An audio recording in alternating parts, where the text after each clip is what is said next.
এ আল্লাহর বান্দার স্বজনেরা রে,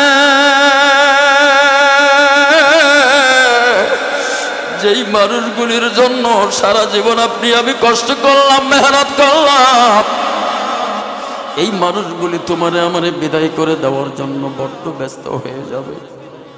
বাড়ি থেকে যখন পালকিতে করে তোমার লাশখানা নিয়ে চলে আসবে, একটু দেখতে তো পারবা না, উপলব্ধি করবি পাগল, এই দুনিয়া কিছু না, কিছু না। সারা জীবন যেটা কামাই করছো সেটা তোর জন্য না, তোর পরিবারের জন্য, সন্তানের জন্য, ভাইয়ের জন্য, বাবার জন্য। মাহফিলে এসে একটুখানি বসিস যুবক, যতক্ষণ বসবি গুনাহ হবে না। তোর জীবনের হায়াত থেকে আল্লাহ যেদিন কোনো কিছু খুঁজে পাবে না, দেখবে শায়েস্তাবাদে একটা মাহফিল ছিল, ওই মাহফিলে আল্লাহর বান্দা বসছিল, চোখের পানিটা ফেলে দিয়েছিল একমাত্র গুনাহ কথা স্মরণ করে। ফেরেশতারা বলবে আল্লাহ, ওর হায়াতের মধ্যে নামাজ নাই, রোজা নাই, হজ নাই, যাকাত নাই, কোরআন তেলাওয়াত নাই, তাহাজ্জুদ নাই। রাস্তা দিয়ে যাচ্ছিল, হঠাৎ করে কোরআনের মাহফিল হচ্ছিল, সেখানে কিছুক্ষণ বসছিল, আয় আল্লাহ, আর সেইখানে কান্নাকাটি করেছিল, চোখের পানিটা হালকা করে দিয়েছিল। ও মাবুদ, এই ছাড়া ওর আমল নামার মধ্যে কোনো নেক নাই। আমার মাওলাই যদি চায়, বলেন তো তারে মাফ করলে করতে পারে নাকি? আমার আল্লাহ বলবে বান্দারে, যা যা যা, আমার গফুর নামের ওসিলা করে আমি তোর সারা জিন্দেগির গুনাহগুলি মাফ করে দিলাম। আল্লাহ, এ যুবক ভাইরা, মহব্বত করা লাগবে। কারে জোরে কর, আরেকটু জোরে বলেন কারে? মার সঙ্গে মহব্বত হয় স্বার্থের বিনিময়ে, বাবার সঙ্গে মহব্বত হয় স্বার্থের বিনিময়ে, আমার আল্লাহর সঙ্গে বিনা স্বার্থে মহব্বত তৈরি হয়, বিনা স্বার্থে। জোরে কোন ঠিক না বেটি? চিন্তা করে দেখো রে মন বসিয়া, চিন্তা করে দেখো রে মন বসিয়া, কি করিলাম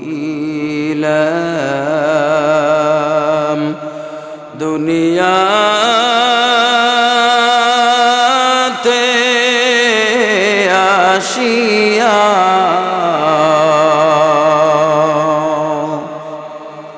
চিন্তা করে দেখো রে মন বসিয়া, চিন্তা করে দেখো রে মন বসিয়া। শফেকত মে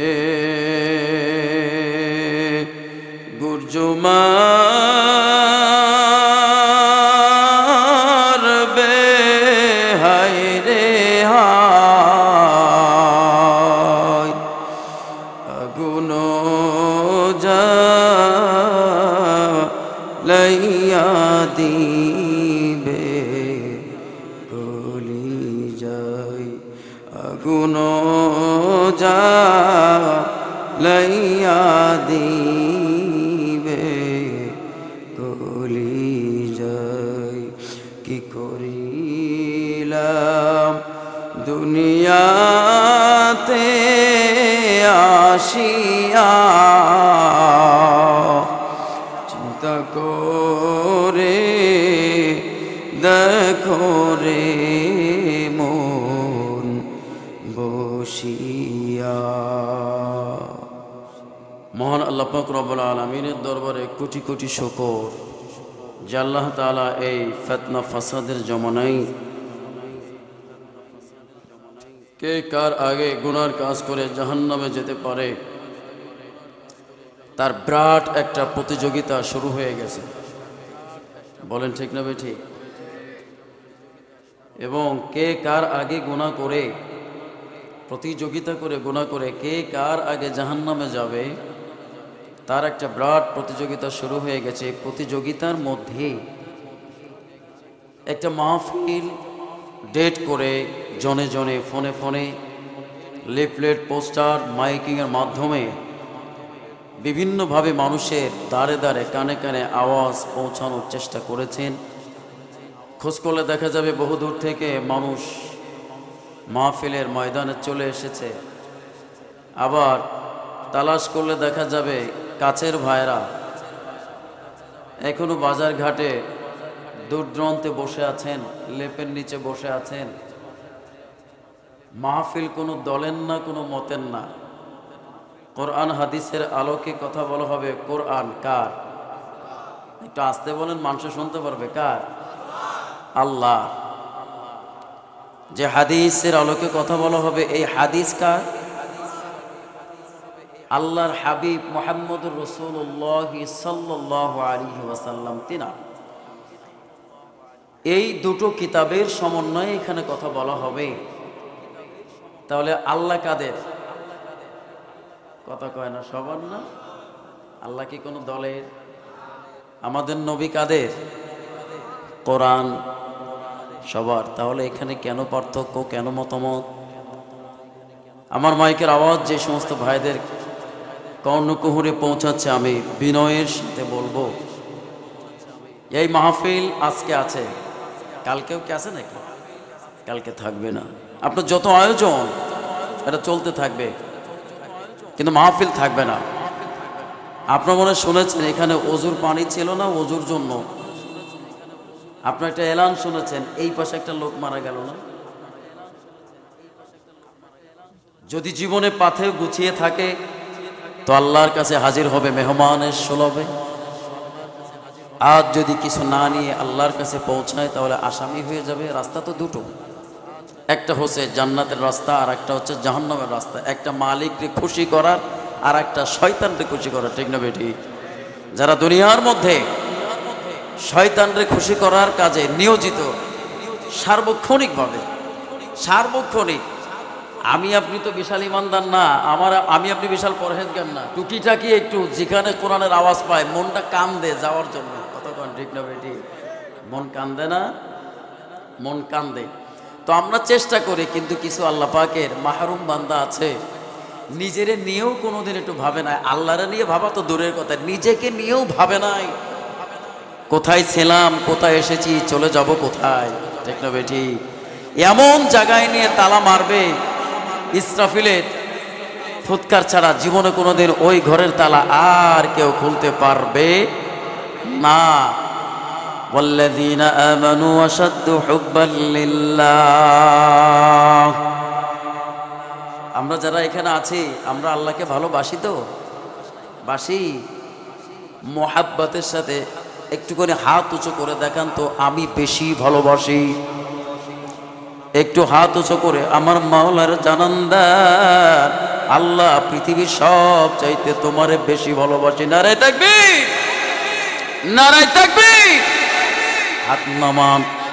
এখন আল্লাহরে ভালোবাসলে আল্লাহ যেটা বলে সেটা শুনতে হয়, আল্লাহ যেটা না বলে সেটা শুনতে হয় না। ঠিক না বেটি? তাহলে এখন থেকে, জীবনের প্রথম থেকে বোঝার পর থেকে আজ পর্যন্ত আল্লাহ চাইছে বা আল্লাহ চাই নাই এমন কাজ মনে হয় আমরা শুধু আল্লাহর জন্য, শুধু মালিকের জন্য কেউ মনে হয় করি নাই। শুধু আল্লাহর জন্য বলেছি, শুধু আল্লাহকে ভালোবেসে মনে হয় করতে পারি না, কিন্তু উচিত ছিল। জোরে কর।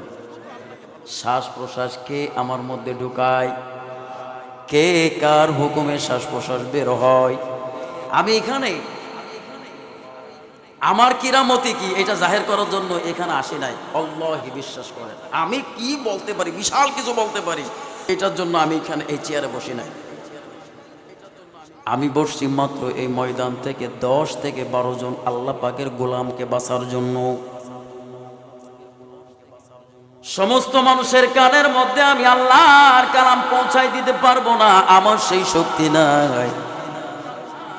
কিন্তু আমি এতটুকু বিশ্বাস করি, যেই বান্দাগুলো এত ঠান্ডা আর শীতের রাত্রে গায়ের লেপটাকে ফেলে দিয়ে এশার নামাজে অংশগ্রহণ করার জন্য পানির বড় অভাব। কেউ চলে গেল পুষ্করিণীতে, কেউ টিউবওয়েলে, যেখানেই পানি আছে সেখানে পানির সন্ধানে চলে গেল। আর কিছু না হোক, এতটুকু জিনিস প্রমাণ করে দেয় আল্লাহ, ঈশান নামাজের সময় হয়ে গেছে, নামাজে গেলে শয়তান বেজার, আল্লাহ তুমি খুশি হয়ে যাবা। এই জন্য জামাতে অংশগ্রহণ করার জন্য আল্লাহ এত প্রচণ্ড ঠান্ডা শীতের মধ্যে এই ঠান্ডা পানি দিয়ে ওযু করে প্রমাণ করে দিলাম, আল্লাহ আমি ইবলিসের গোলাম না, আল্লাহ আমি তোমার গোলাম। ঠিক না বেটি? ঠিক না? এই আমার ভাইরা, শায়েস্তাবাদের ভাইরা, গভীর রজনীতে আরাম নাই, কেউ ডেকে দেয় না, কেউ বলে দেয় না, কেউ জাগায় দেয় না। মালিকের সঙ্গে যাদের সম্পর্ক, ঘড়িতে অ্যালার্ম দেওয়া লাগে না, কেমনে কেমনে যেন তাহাজ্জুদের নামাজ হয়ে যাওয়ার সঙ্গে সঙ্গে আল্লাহর বান্দার অটোমেটিক ঘুম ভেঙে যায়। আছে না নাই? মনে হয় শায়েস্তাবাদে নাই, আসেনি?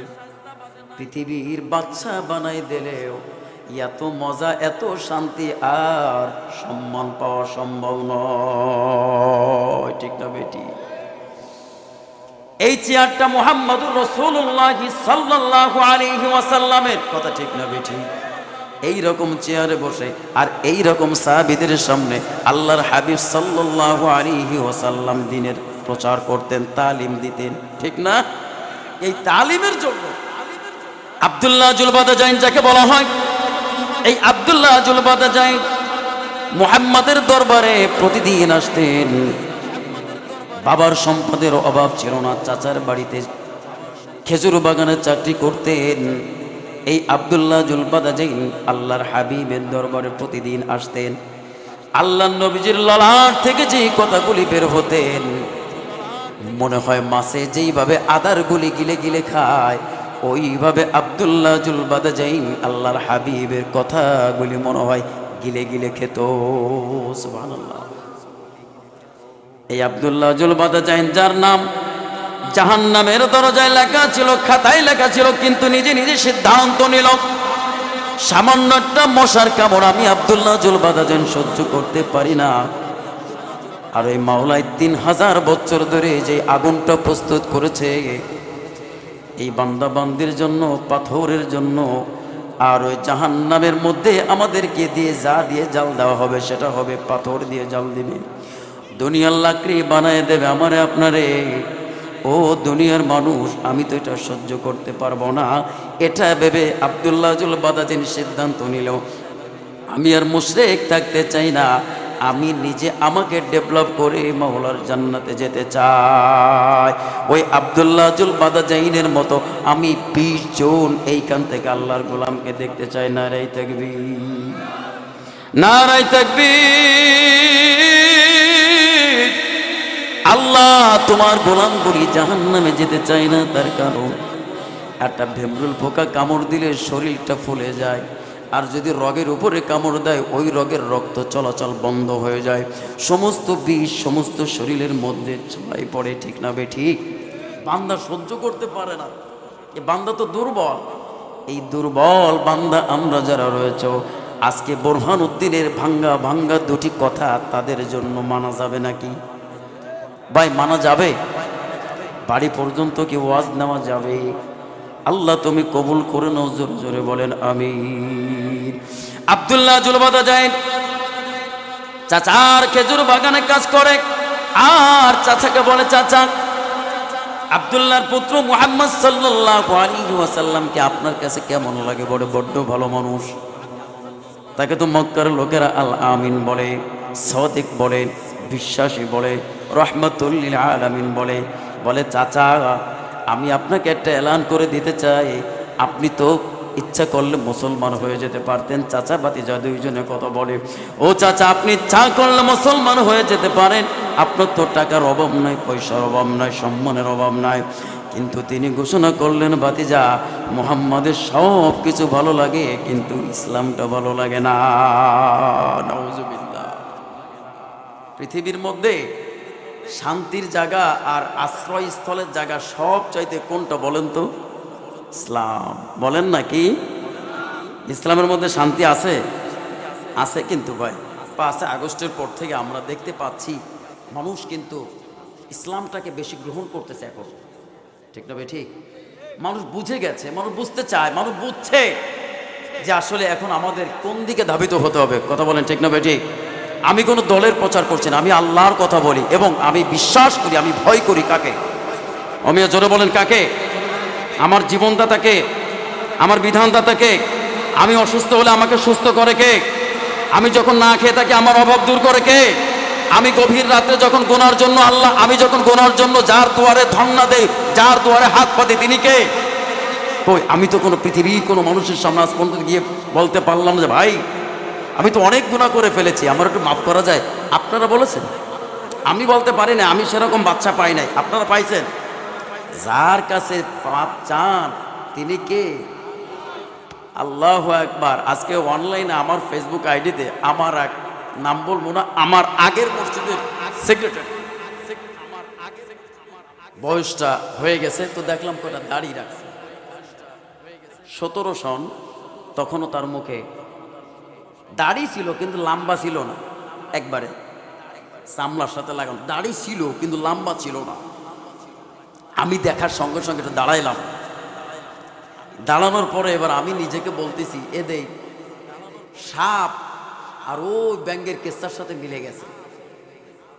বড়শিওয়ালা মাছ ধরতেছে, তো বড়শিওয়ালা সাপের ভয়তে, সাপে এসে ফসফস করতেছে, তো সাপের ভয়তে ফসফস করার আগে ব্যাঙ সাপের পিঠে উঠছে যে আমার একটু নদীটা পার করায় দাও। তো তখন সাপে এই ভেবে তারে পিঠে উঠাইছে খাওয়ার জন্য। তখন বহুদূর পাড়ি দিচ্ছে, দুইজনে খোশ গল্প করছে, খুব দিলের কান লাগায় শোনেন। আলোচনা করবে প্রধান অতিথি আমিনা পিসা বজুরেও, আমাদের ছোট বিঘা না, ছোট বিঘার পিসা বজুরে, তিনি অনেক গুরুত্বপূর্ণ কথা বলবে। আমি একটুখানি কথা বলি, আপনাদের কষ্ট হবে না ইনশাআল্লাহ।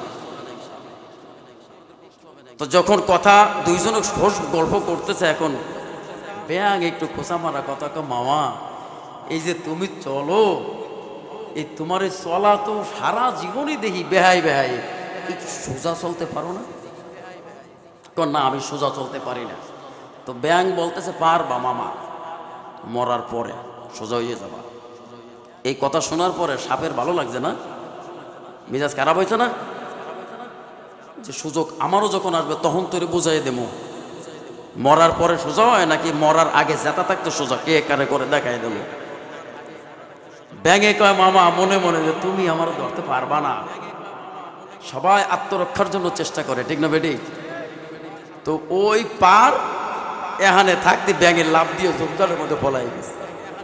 আর এর মনে মনে ছিল যে ওই কুলে যাইয়েই ওরে খামো, লাভ দিয়ে পড়বে খামো। ব্যাঙ তো আগে ও যাইয়ে পলাইছে ওই ঝোপের মধ্যে, আর ওই সাপে তো খুঁজে বেড়ায় গেল কই, পাশে সাপড়িয়া মাছ মারতেছে, কিরে সাপ কোথায়? যাই হোক লাঠি দিয়ে লম্বা করছি না, বোঝানোর জন্য বলি, এ যুবক তুই জানিস না তোর জীবনের কত দাম, তোর হায়াতের কত দাম তুই জানিস না? একটা মুরব্বীর কাছে যা, তোরে বুঝাই দেবে। কথা বলেন ঠিক না ভাই? ঠিক। লাঠি দিয়ে মারছে, মারার পরে তারে সোজা বানায় টান টান করে রাখছে। ব্যাং মারা টারা হয়ে গেলে লাভ দিয়ে এসে বলে মামা সোজা বলে হবা না, এখন দিয়ে টান টান হয়ে সোজা হয়ে আছো। সেক্রেটারি দেখা পাওয়ার পরে আমি পেলাম মনে মনে কই কাকা দাড়ি রাখছেন কেন? আমি বুবা ছবিকে বলতেছি, বুবা ছবি যে দাড়ি কেন রাখছেন? তার মানে বাজান সময় মানুষকে বলে দেয় আগামীকাল কি করতে হবে, ঠিক না বেঠি? তিনি বুঝে গেছে, তিনি জেনে গেছে। আজীবন যাদের পিছনে দৌড়াইছি এদের পিছনে শুধু সোনার জীবনটা ক্ষয়ই করছি। কথা বলেন ঠিক না বেঠি?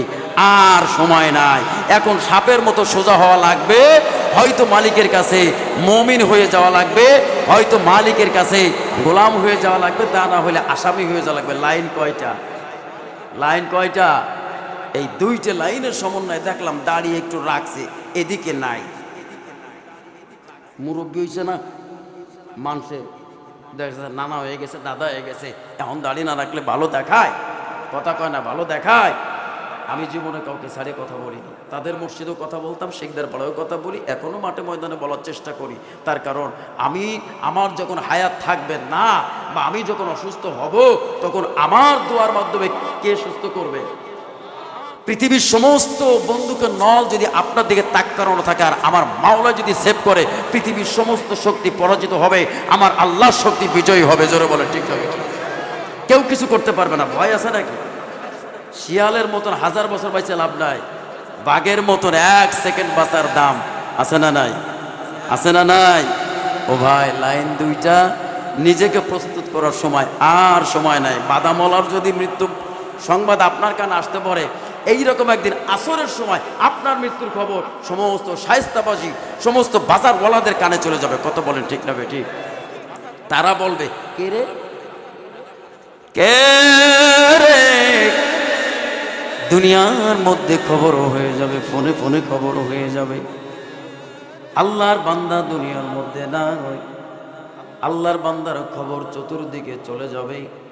আসরের নামাজে যদি আপনার এলান হয়ে যায়, বাড়িওয়ালা নাই রে, বাড়ি নাই রে দুনিয়াতে, সব পড়ে থাকবে, নিজের ব্যবহারকৃত চেয়ার পড়ে থাকবে, লাঠিটা পড়ে থাকবে, পাগড়িটা পড়ে থাকবে, টুপি পড়ে থাকবে, নিজের গায়ে জুব্বাটা পড়ে থাকবে, যেই খাটে ঘুমাইতেন সেই খাট বিছানা সব কিছু পড়ে থাকবে।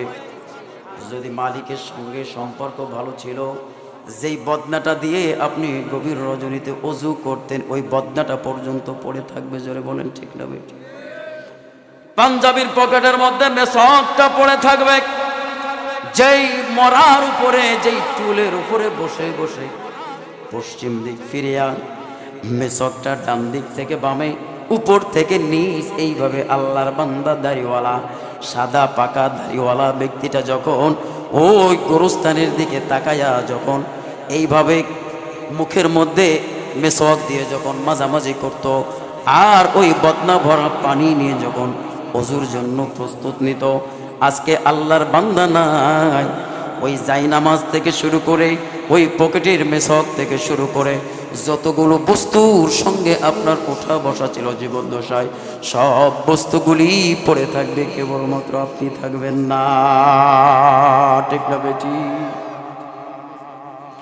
এত মারামারি, এত কানাকানি, এত হাঁটাহাঁটি, এত লড়ালড়ি, এত কোপাকুপি, সব শেষ হয়ে যাবে। ও যুবক, তোর মতন আমি একটা যুবক, তাকায় দেখ, আমার গায়ে আল্লাহ তাআলা সুন্নতি লেবাস ঢুকাই দিল। চুলের মধ্যে নবীজির সুন্নত, হাতের মধ্যে নবীজির সুন্নত, তরিকার মধ্যে নবীজির সুন্নত, চলাফেরার মধ্যে নবীজির সুন্নাত। কাউকে হাক দিয়ে কথা বলি না, কাউকে পাক দিয়ে কথা বলি না, কারোর সঙ্গে বেয়াদবি করি না। আমার নবীজির চরিত্রের মধ্যে এগুলি ছিল না। আমার নবীজি ছিল সাদিক, আমার নবীজি ছিল রহমতুল লিল আলামিন।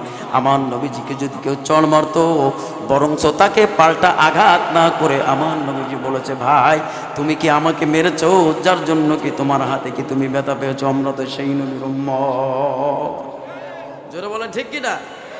ও যুবক, আমি তো তোমার মতন একজন যুবক ছেলে, আমার কথাগুলি কেন তোমার কানের মধ্যে ঢোকে না? আজকে যিনারা এখানে কথা বলতেছে, ছোট বিঘার পীর সাহেব হুজুরের দাড়িগুলি দেখলাম আস্তে আস্তে পাকা ধরতেছে। আমাদের চরমোনার শায়েক দয়দের দাড়ির মধ্যে কেমন যেন সাদা সাদা রং লেগে গেল, আছে না নাই?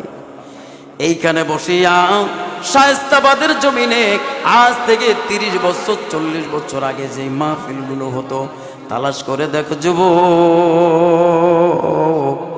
ওই সমস্ত পাকা দাড়িওয়ালাগুলো কি আর মাহফিলে দেখা যায়?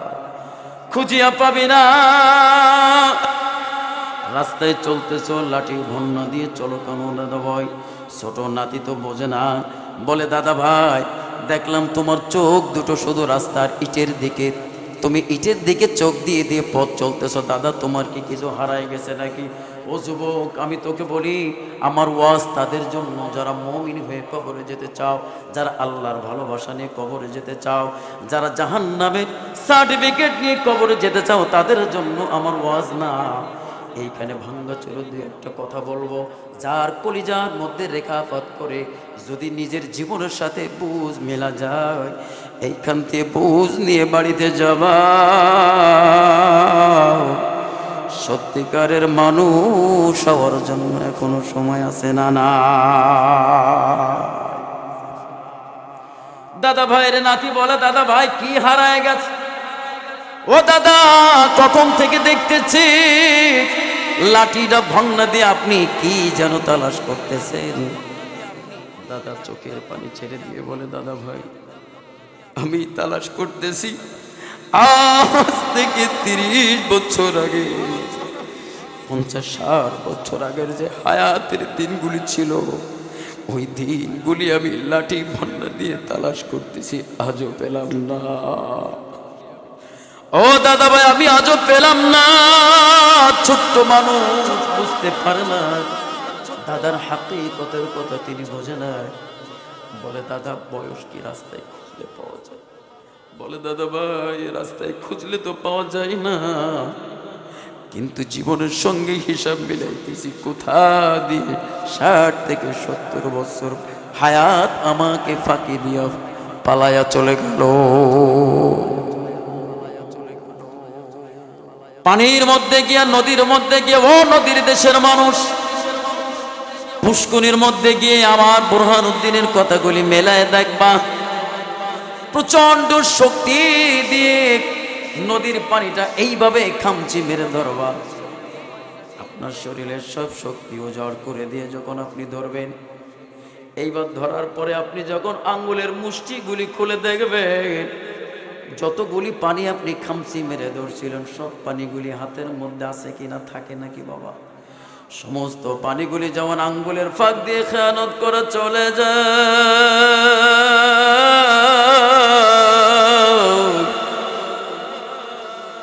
আমার আপনার হায়াতগুলি সাদা কালো দুটো ইঁদুরে কাটতে কাটতে শেষ করে দিল। এমনি ভাবে জোরে কোন ঠিক না বেটি? ওয়াল্লাযীনা আমানু আশাদ্দু হুব্বান লিল্লাহ। ও আমার যুবক ভাইরা, ও আমার বৃদ্ধ বাবাজিরা, যেই আল্লাহ আপনার কাঁচা দাড়ির মধ্যে রং লাগাই দিল, ওই আল্লাহ কখন মালাকুল মউত আপনার বাড়ির আঙিনায় পাঠাই দেবে কেউ জানে না। মসজিদের পালকিখানা কে নিয়ে যাবে, কখন নিয়ে যাবে কেউ জানে না। কেউ জানে না কি কোন? আমি ওয়াজ করতেছি, আমি আমার বিবি বাল বাচ্চার কাছে পৌঁছাইতে পারবো কিনা আমি সেটাও তো জানি না। জানি বলেন? যদি জানতাম আমি কখনোই তাদেরকে ছেড়ে আসতাম না। আসার সময় সন্তানগুলিকে বিদায় দিতে পারি না, কান্না করতেছে। মধ্যে যখন কোট পাঞ্জাবি ঢোকায়, যখন মাথার মধ্যে পাগড়িটা দেই, রুমালটা দিয়ে দিয়ে ছোট্ট বাচ্চাটা খুব কান্না করে, এই বুঝি বাবা বের হয়ে গেল। এই রকম তো হাজার হাজার বক্তা বের হয় আর জীবনে কোনোদিন বাড়িতে ফেরে না। যুবক ভাই, বক্তার ডায়েরি পড়ে থাকবে, শত শত প্রোগ্রামগুলি লেখা থাকবে, বক্তা থাকবে না। জোরে কোন ঠিক না বেটি? ওই নাম্বারে ফোন যাবে, মাহফিল কমিটির পক্ষ থেকে যখন ফোন যাবে, বলে হুজুর আসসালামু আলাইকুম। হুজুরের আপনজন ফোন ধরে বলবে, না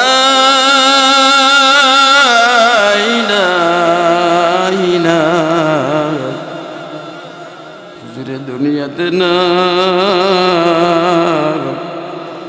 আমি তার আব্বা বলছি, সমস্ত প্রোগ্রামগুলি সব ক্যান্সেল হয়ে গেছে। স্বাস্থ্যবাজার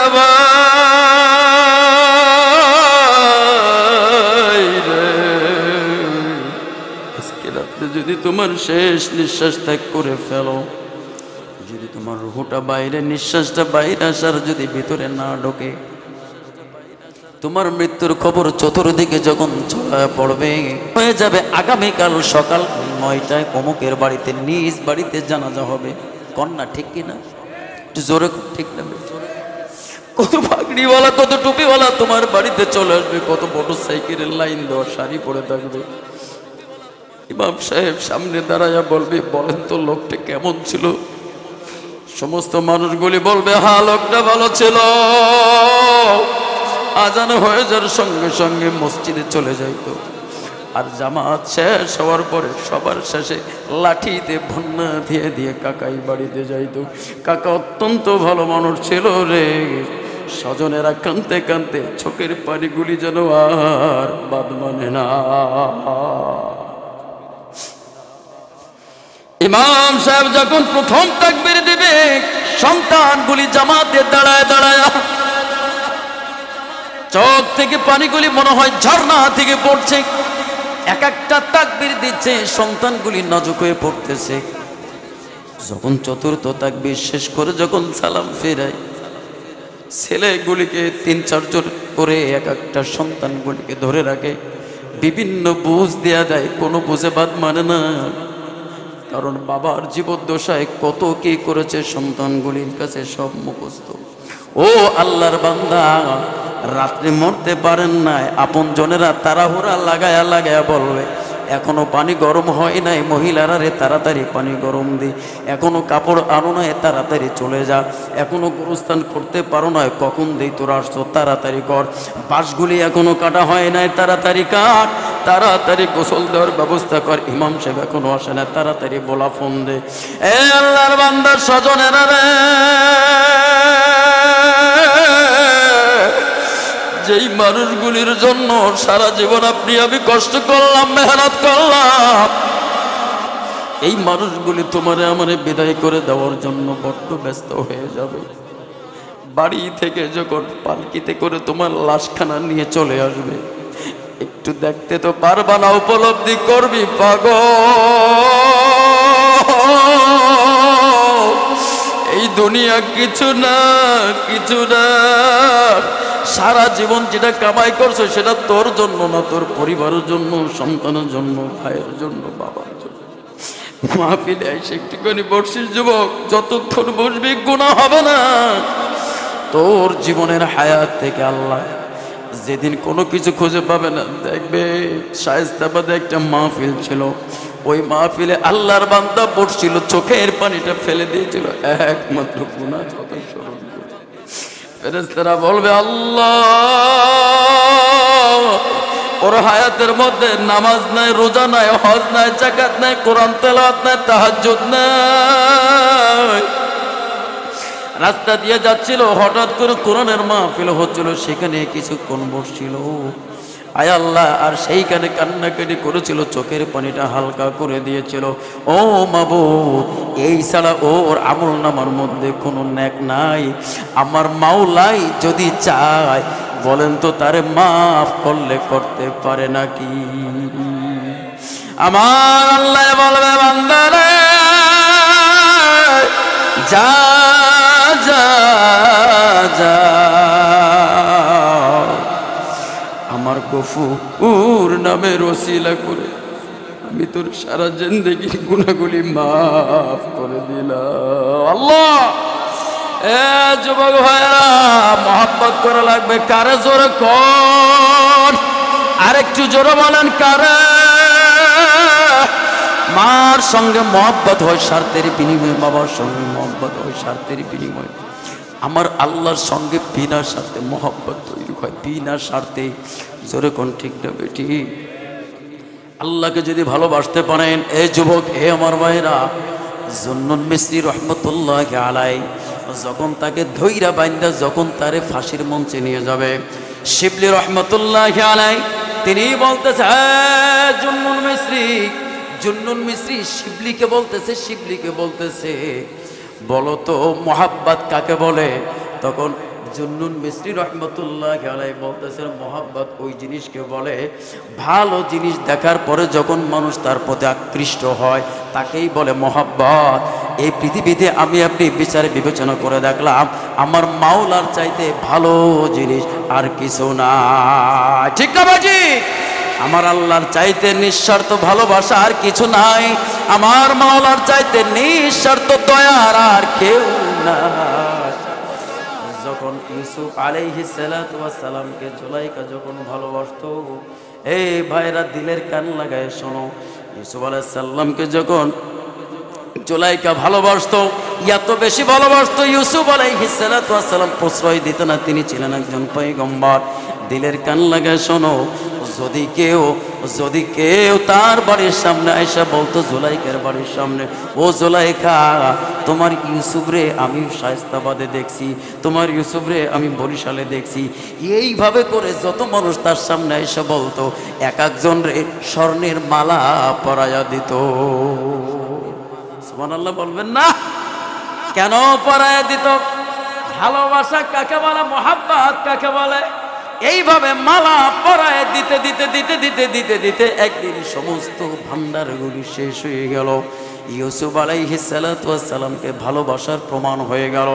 কিতাবের মধ্যে আসছে 40টি উট বহন করত, জুলাইখার স্বর্ণগুলি নিয়ে বয়ে বেড়াইতো। এই পরিমাণ সম্পদ আল্লাহর নবী ইউসুফ আলাইহিস সালাতু ওয়াস সালামকে ভালোবাসে সব সম্পদ দান করে দিল। সুবহানাল্লাহ।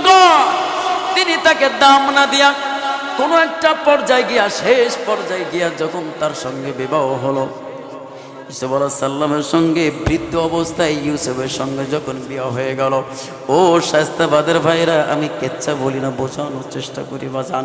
যখন বিয়ে হয়ে গেল, বিয়ে হয়ে যাওয়ার পরে স্বামী স্ত্রী যখন ইউসুফ নামে যখন জুলাইখাকে ডাকে, দিনের বেলা যখন বিছানায় ডাকে, তখন তিনি বলে, ও প্রাণের স্বামী, ছলে বলে কৌশলে বিভিন্ন কথা বলে রাত্রে যাব।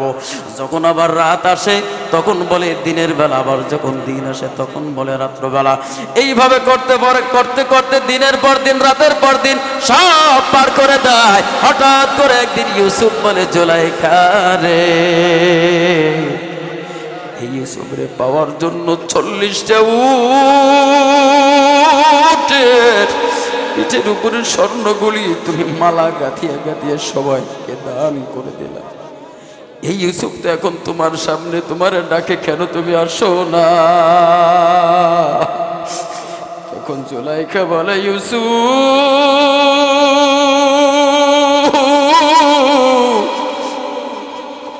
তখন এই জুলাইখার দিলে ইউসুফ ছাড়া আর কেউ ছিল না। কিন্তু ইউসুফ রে, এখন এই দিলের মধ্যে আমার আল্লাহ ছাড়া আর কেউ নাই। আল্লাহ,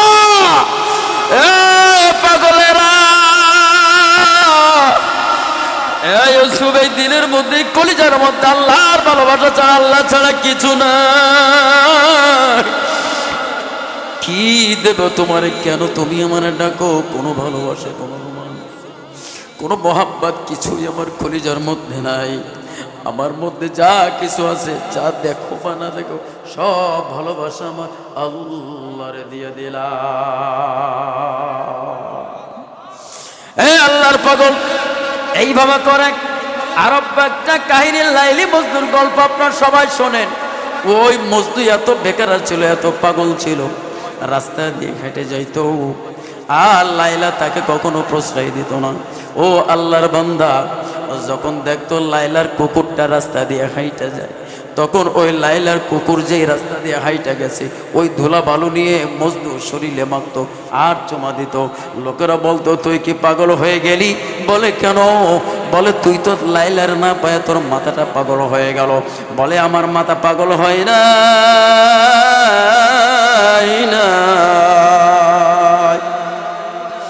আমার চোখ দুটো যদি তোমার চোখে লাগাই দেওয়া হয়, তাহলে দেখবা লাইলা তোমার চোখে কত সুন্দর। বলে, তুই লাইলার পায়ে চুমা দিবি, তাতে তুই কেন কুকুর যেই পথ দিয়ে হেঁটে গেলে কুকুরের পায়ে চুমা দাও? তখন মজনু বলে, পাগল তুই জানো না,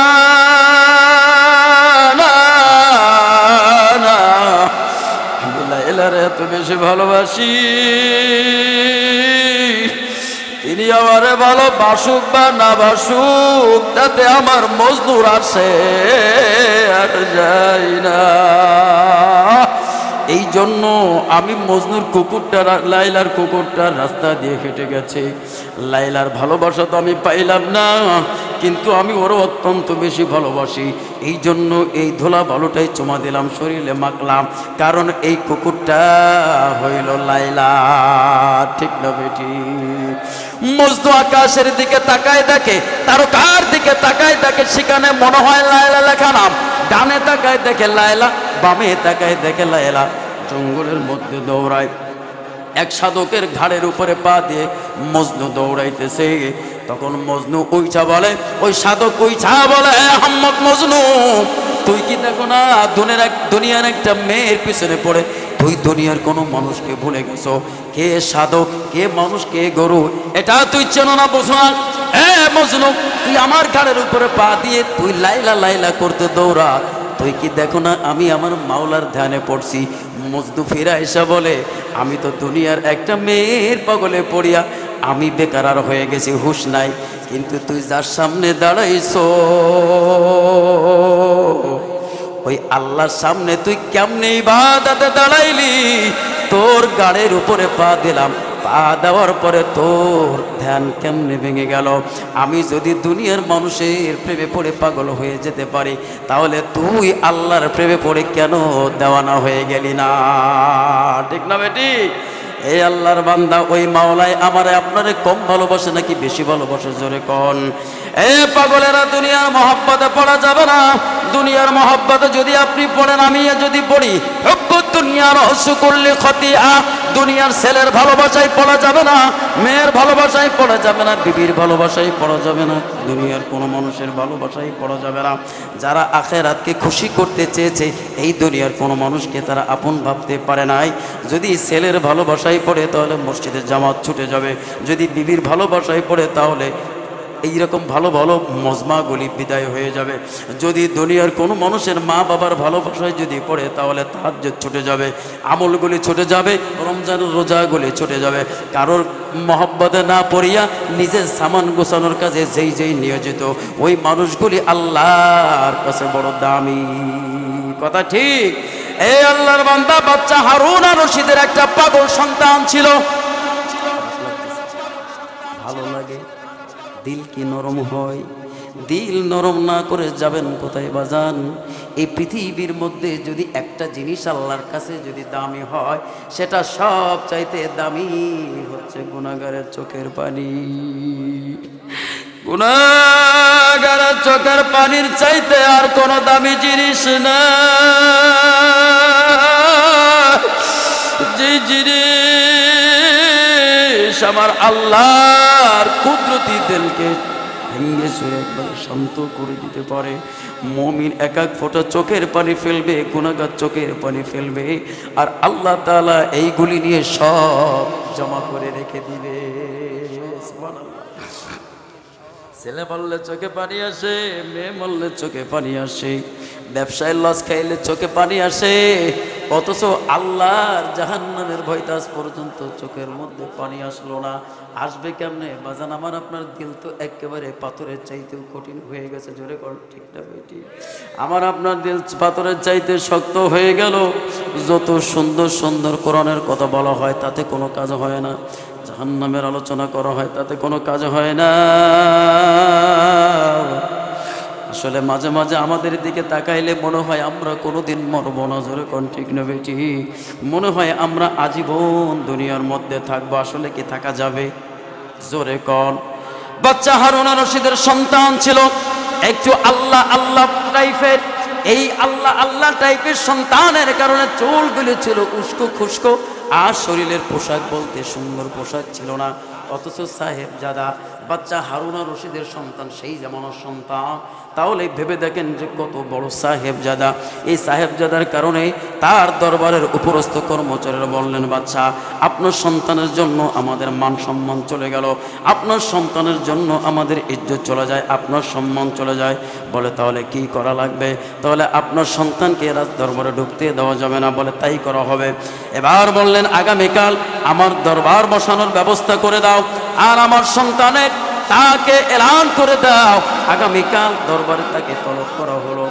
যখন ঢোল পিটায় দিল, রাজ দরবার বসবে এবং তার নিজের ছেলের বিরুদ্ধে মামলা হয়ে গেছে।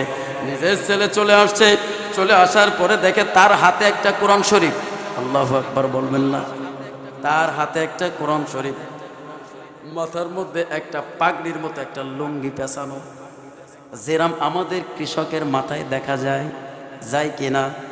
মাথার মধ্যে একটা লুঙ্গি পেঁচানো, হাতের মধ্যে একটা কোরআন শরীফ, এই অবস্থায় নিয়ে রাজ দরবারে প্রবেশ করছে। রাজ দরবারে প্রবেশ করার পরে এবার বাচ্চা হারুন আর রশিদ বলে, বাজান তোমার এমন অবস্থায় কেন? বলে কি হয়েছে? বলে তোমার মাথার চুলগুলি কেমন উস্কো খুস্কো, আমার সম্মান চলে যায়, তোমার চলাফেরা ভালো না, তুমি কোথায় দামি দামি পোশাক পরে তুমি চলাফেরা করবা, আর সেই জায়গায় দেখা যায় তুমি কত নর্মাল পোশাক পরে চলাফেরা করো, সারাক্ষণ মাথার মধ্যে একটা লুঙ্গি বান্ধিয়ে চলাফেরা করো, হাতের মধ্যে একটা কোরআন শরীফ নিয়ে তুমি চলাফেরা করো, অথচ বাজান তোমার জন্য আমার সম্মান চলে যায়, মান চলে যায়, আমার মর্যাদায় ঘাটতি হয়। তুমি জানো না আমি একটা বাচ্চা? তবে বাচ্চা, এইবার বাচ্চা হারুন রশিদের সন্তান বলে বাবা আমার জন্য যদি আপনার বড় সমস্যা হয়ে যায় কি করতে চান? বলে বাবা আমি তো তোমাকে রাজ্যে রাখতে চাই না, আমি তোমার ত্যায্য করে দিতে চাই। বলে আব্বা আমিও সেই রকম একটা মনস্থ করে রাজদরবারে আসছি, আপনার সঙ্গে আমার মেলে না, আপনি হচ্ছেন দুনিয়াদার আর আমি হচ্ছে আখিরাতের মুসাফির। कोई हम सब मुसाफिर है,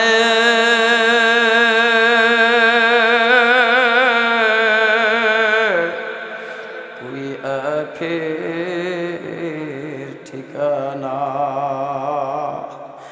कोई आगे रवाना, कोई पीछे रवाना।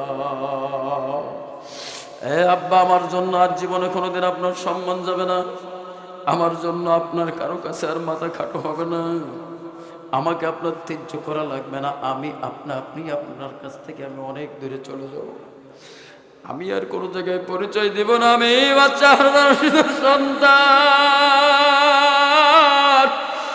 আমি কারোর কাছে বলবো না আমি বাচ্চার সাহেবজাদা।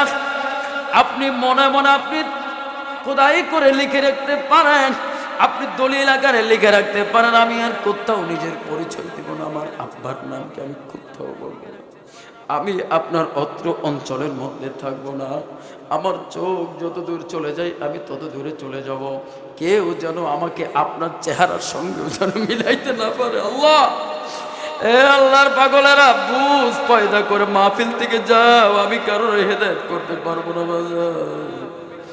আল্লাহ যেন আপনাদেরকে হেদায়েত দেয়, আমি সেই দোয়াই করবো, জোরে জোরে বলেন আমিন।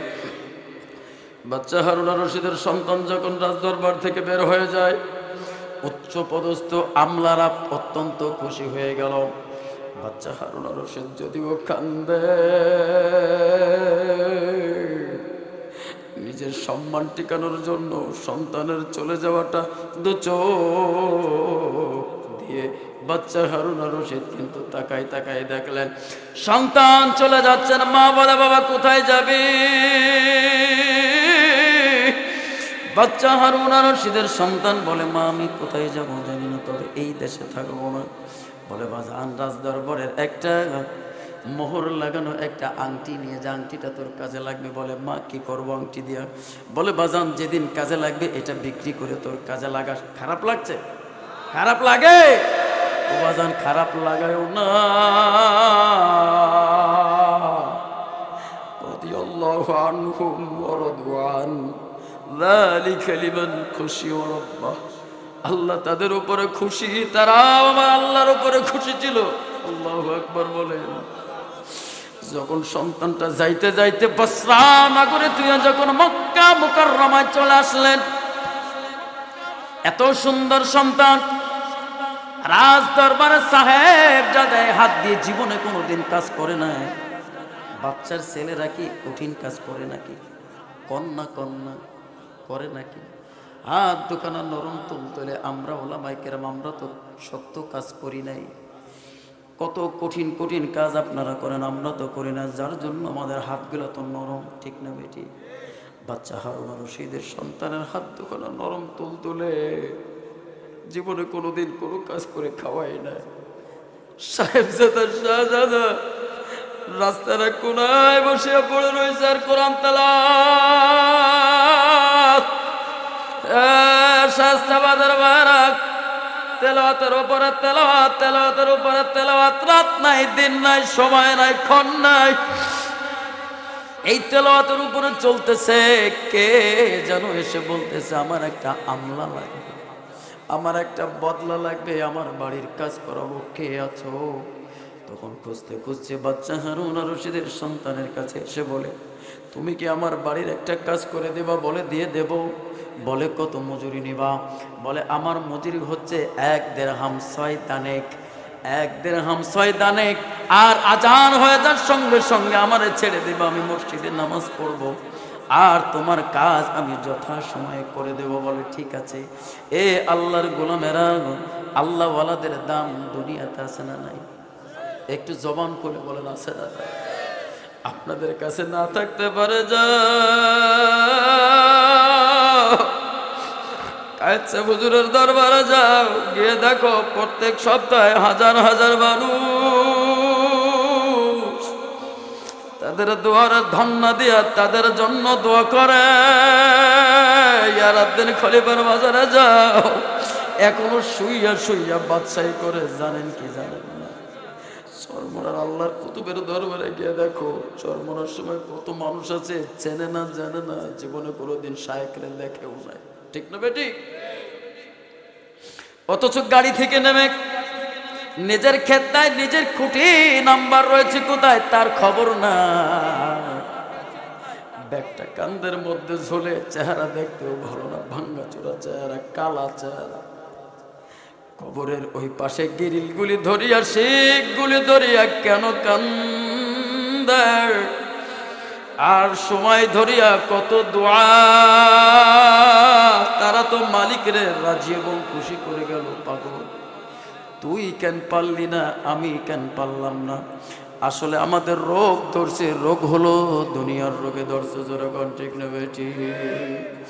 বাচ্চা হারুন রশিদের সন্তান এবার নামাজ শেষ করার পরে তার বাড়ির কাজ করে দিয়ে আয়সা এবার তার মজুরি নিয়ে চলে গেছে বহু দূরে। এখানে আর থাকে না, চলে গেছে ধরে নেন একেবারে আমাদের হাট খোলা। আল্লাহর ওলিরা যেখানে একবার দেখে ফেলে, মানুষেরা চিনে ফেলে, সেখানে আর থাকে না। ও আল্লাহর বান্দা এইবার মালিক তার বাড়িতে এসে দেখে যেই কাজ 10 জনে করে সেই কাজ একজনে করছে। এইবার দূরে দাঁড়ায়া দাঁড়ায়া এই কাজগুলো তিনি ফলো করছিল। একেবারে পিলারের আড়ালে দাঁড়ায়া দাঁড়ায়া পরে দিচ্ছিল মালিক, দেখি কেমন কাজ করে। হে আল্লাহর পাগলেরা, একটু দিলের কান লাগায় শুনে একটু চিন্তা করিয়া দেখো। দেখতেছে বাচ্চা হারুন আর রশিদের সন্তান এইভাবে মশল্লাগুলি লাগায়, এইভাবে হাত পাতে এক একটা ইট ওইটা আপনা আপনি গাইতা যায়। জোরে বলেন সুবহানাল্লাহ। এই দৃশ্য দেখার পরে তিনি মজুরি নিয়ে চলে গেলেন বহু দূরে। পরের দিন তিনি আবার তালাশ করতে গেছে, দেখে শায়েস্তাবাদের আশেপাশে নাই। কিন্তু কোনো বদলা আর তার পছন্দ হয় না, ওই বদলাই লাগবে।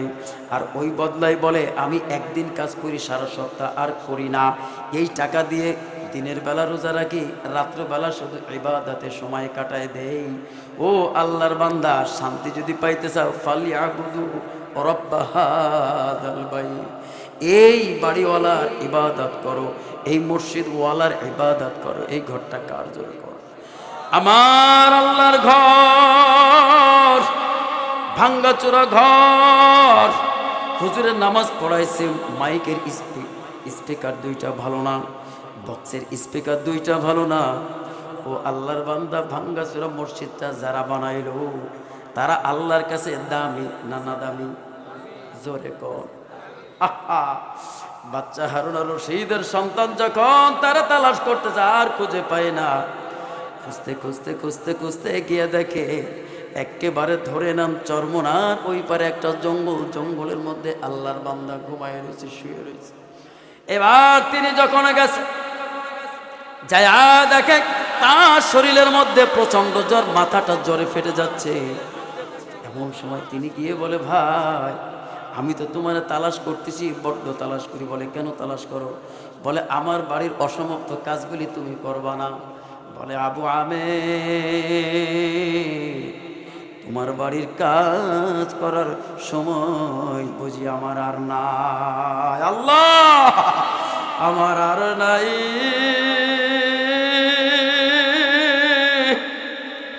হে আবু আমের, আমার শরীরটা ধরে দেখো, জ্বরে শরীরটা পুড়ে যায়। শরীরে হাত দিয়ে দেখে আসলে শরীরটা পুড়ে যাচ্ছে। বলে ভাই আমি তোমার একটু ডাক্তার দেখাই। খপ করে হাতটা চাইপে ধরে বলে, আবু আমের, আমার জন্য ডাক্তার দেখানো লাগবে না, কারণ আমার দিল বলে আমার আর সময় বাকি না। মনে হয় আমি দুনিয়া থেকে চলে যাব। আবু আমের, আবু আমের, তবে তোমার হাতটা ধরে বলি, তোমার উপর আমার কিছু নসিহত। বলে কি? বলে আবু আমের, আমার গায়ের মধ্যে যে জামাটা রয়েছে, আমি মারা গেলে আমার গোসলের দায়িত্ব কিন্তু তোমাকেই নিতে হবে, তুমি গোসল দিবা। বোঝেন বোঝেন কথা বোঝেন? আমি মরে গেলে আমার গোসলটা তুমি দিবা। বলে আপনি কি বলেন? আপনি মুখের আওয়াজ থামান। বলে না আবু আমের, আর থামালে চলবে না, এই বুঝি তোমার সঙ্গে আমার শেষ কথা। বলে আবু আমের, আর একটা তোমার উপর আমার দাবি। বলে কি দাবি? বলে আমার হাতে একটা কোরআন শরীফ দেখো। বলে হ্যাঁ। বলে আমার কাছে একটা বদনি আছে, আর আমার হাতে দেখো একটা আংটি। এই আংটিটা এই জামানার কুতুব, এই জামানার বাচ্চা হারুন আর রশিদের দরবারে পৌঁছে দিও। যখন আংটিটা দেখছে বাজার, আংটির উপরে বাচ্চা হারুন আর রশিদের সিলমোহর দেখে চিনতে পারছে এটা নিশ্চয়ই সাহেবজাদার শাহজাদা। আল্লাহ এইবার বুঝে আসছে। বলে ভাই, আমি তো প্রথম দিন থেকে বলি এই মানুষ কিভাবে আমলা হয়। তোমার দেখেই তো প্রথম দিন থেকে আমি অনুমান করছি তুমি দিন মজুরি নও, তুমি আমলা না, তুমি কামলাগিরি নও। তাহলে কি করব? বলে আমি আর কোনো কথা বলতে পারি না। এই তিনটে জিনিস তুমি বাচ্চা হারুন আর রশিদের কাছে পৌঁছে দেবা। বলো দেবা? বলো আমি অবশ্যই দেব ভাই, তবু আমি তোমার জন্য একটু ডক্টর আনি। বলে ডাক্তার আনা লাগবে না। বলে তাহলে আর একটা কথা বলি, আমি আপনার জন্য একটু বাজারের দামি মার্কিন কাফনের কাপড় কিনে নিয়ে আসি। বলে আবু আমের, নতুন কাপড় তো যারা দুনিয়াতে বেঁচে আছে তাদের জন্য, আমি তো মরে যাব, আমার জন্য নতুন কাপড় লাগবে, আমার জন্য নতুন কাপড় লাগবে না। আমার গায়ের মধ্যে যে জুব্বা দেখো, এই জুব্বা দিয়ে তুমি আমার দাফন করে দিবা। এই কাপড়ই কিয়ামতের ময়দানে আমার পক্ষে সাক্ষী দেবে আমি যা যা করছি। এই কাপড়টা আমার সঙ্গে ছিল। সুবহানাল্লাহ। বলে তুমি কি দেখো না আবু বকর রাদিয়াল্লাহু তাআলা আনহু যখন মারা যায় তার গায়ের জুব্বা দিয়ে তাকে দাফন করা হয়। কই আবু বকর তো নতুন কাপড় নেয় নাই, আমি নেব কেন? আমার এই নতুন কাপড়ের পরিবর্তে আমার গায়ের জুব্বা দিয়ে তুমি আমাকে বিদায় করবা। বলো করবা? ওয়াদা করায় বলে হ্যাঁ করব। এই কথা বলে আল্লাহু আকবার, বাচ্চা হারুন রশিদের কলিজার টুকরো সন্তান ওখানে ইন্তেকাল হয়ে গেল। তাকে জানাজা দিয়া যখন তার ওয়াদা মোতাবেক, তার ওসিয়াত মোতাবেক যখন ওই হাতের আংটি কোরআন শরীফের ওই বদনা নিয়ে ছুটছে, বসরার দিকে যখন ছুটছে, বহুদূর থেকে সালাম করা, আসসালামু আলাইকুম ইয়া বাচ্চা হারুন রশিদ, আমি আপনার সঙ্গে একটু কথা বলতে চাই। দারোয়ানরা রাস্তা ক্লিয়ার করে দিল। যখন তার কাছে গেল, বলে তুমি কোথা থেকে আসছো? বলে আমি বসরা থেকে আসছি, একটা গুরুত্বপূর্ণ খবর আছে। বলে কি খবর? আমার কাছে 3টে আমানত রয়েছে, 3টে আমানত আপনার কাছে পৌঁছে দেওয়ার জন্য এক যুবক ওসিয়ত করছে। যেই যুবকের কথা বলছে হারুন রশিদের কাম হয়ে গেছে। আল্লাহ, কাম হয়ে গেছে।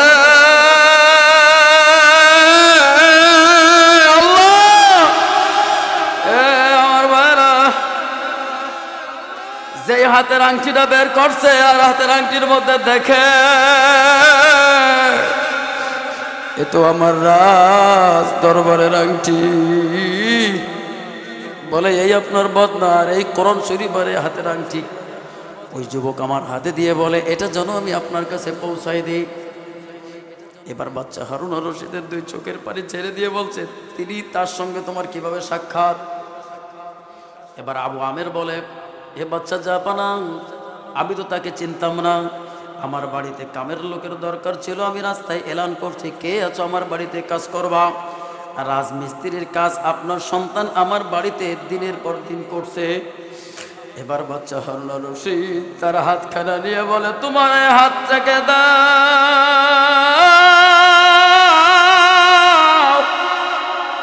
তুমি আমার সন্তানের হাতখানা ধৈর্য কি বুঝতে পারো না? এটা কোনো কামলার হাত না, এইটা কোনো দুনিয়ার বদলার হাত নয়। তোমার হাতটা ধরার সঙ্গে সঙ্গে কি তুমি বুঝতে পারো না এইটা দুনিয়ার প্রচলিত কোনো কামলার হাত না? তুমি কি বুঝতে পারো না এটা একটা সাহেবজাদার হাত? এই কথা বলে আর হারুন রশিদের দু চোখ বেয়ে বেয়ে পানি পড়ে। আবু আমেরও কান্দে, হারুন রশিদও কান্দে। এইবার বলে তুমি কি করলা? বলে আমার হাত দিয়ে আপনার কলিজার টুকরা সন্তানকে গোসল দিছি, কাপড়ের কাপড় পরাইয়া ওইখানে দাফন করে আসছি। এইবার এই হাতটা নিয়ে বলে তোর হাতটা দে রে আবু আমের।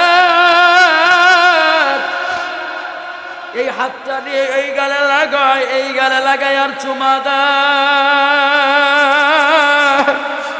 আর বলে আবু আমের আমার সন্তানটা বড্ড জেদি ছিল,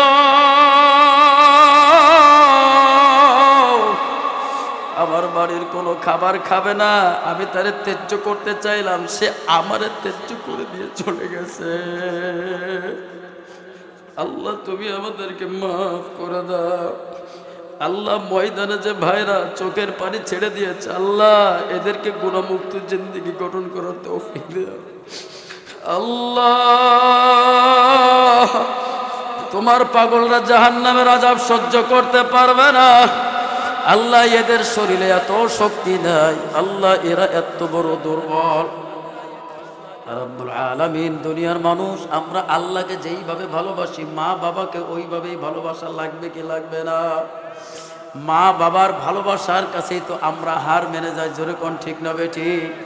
সন্তান যখন দেখবেন মা একটু বকা দিছে বাড়ি থেকে বাইরে যায় আর কয় তোরে জন্য আমার বাড়িতে দেখি না, বলে কি বলে না? এই কথা বলার পরে সন্তানও যেদি মানুষ বাড়ি থেকে বাইরে গেছে, বাড়ি থেকে বাইরে যাওয়ার পরে আসর যায় মাগরিব যায়, সন্তান বাড়িতে আসে না। শায়েস্তাবাদ বাজারে ঘোরাফেরা করে এর দোকানের চা ওর দোকানের রুটি খাইয়া একেবারে দড়ি দেখতে দেখতে দেখা যায় ঈশান নামাজও চলে যায়। ঘরের মধ্যে সবাই বড় খাওয়া দাওয়া করিয়া সবাই বিছানার দিকে আগাইতেছে, কিন্তু বাবাও বিছানার দিকে যায়, কিন্তু মা বিছানার দিকে যায় না। এ আল্লাহর বান্দা, মা এই ময়দানে যার মা নাই, কার কার না একটু আত্মীয় করে দেখান তো আমারে। আল্লাহ আমার ওই সমস্ত মার কবর আযাব মাফ করে দাও, বলেন আমিন। হাত নামান, হাত নামান, হাত নামান। বাবা নেই কার কার? আল্লাহ তুমি মাফ করে দাও। এ পাগলেরা, এ মা হারা ভাইরা, আমার বাবা হারা ভাইরা, যখন মা সন্তানকে একটুখানি বকা দেয় সন্তান বাড়ি থেকে বাইরে যায়, এইবার আসর যায় মাগরিব যায় এশা যায়, সন্তানের খবর নাই। বাড়ির সবাইরে খাওয়া দাওয়া করায়, এবার মা জননী কি করে? যাদের মা বাচ্চা রইছিল তারা ভালো করে চিন্তা করে দেখো, এখন যাদের মা বাইচে আছে তারাও চিন্তা করে দেখো পাগল। এইবার মা কি করে? এই জায়গার পাতিল নাই ওইখানে, ওই জায়গার পাতিল নাই ওইখানে, করে কি করে না? বাবাই কয় কি কর, তুমি কি করতে চাও? তাড়াতাড়ি আসো। কয় আপনি ঘুমাই পড়েন, আমার হাতে অনেক কাজ। আসলে পাট কি? আসলে সন্তান এখনো বাড়িতে ফেরে না। যেরকম ঠিক না বেটি? সন্তান এখনো বাড়িতে ফেরে না। জোড়ের ভাই ঘুমায়া পড়ছে, জোড়ের বোন ঘুমায়া পড়ছে, সবাই ঘুমায়। মা দুঃখিনীর চোখে ঘুম নাই, এই জায়গার কাম ওই জায়গা করে, ওই জায়গার কাম ওই জায়গা করে। আর একটা পাতিল বাইরের দিক মেলা মেরে কয় যা বিলই যা। বিলই না, বিলই না। রাস্তাবাদ থেকে সন্তানটা হাঁটতে হাঁটতে বাগানের মধ্যে দিয়ে আইসা আইসা বর্ষা ঘরের পিছনে দাঁড়ায় রয়েছে। আল্লাহ ওই উৎসাগরের পিছনে দাঁড়াইয়া দাঁড়াইয়া কেন যেন গুসুর মুসুর গুসুর মুসুর শব্দ হয়। কেউ না বুঝুক, বলেন না মা বুঝতে পারে কি পারে না? বাবাই রাগ করেছে, আমার ঘরের ভাত তুই আর জীবনে খাবি না।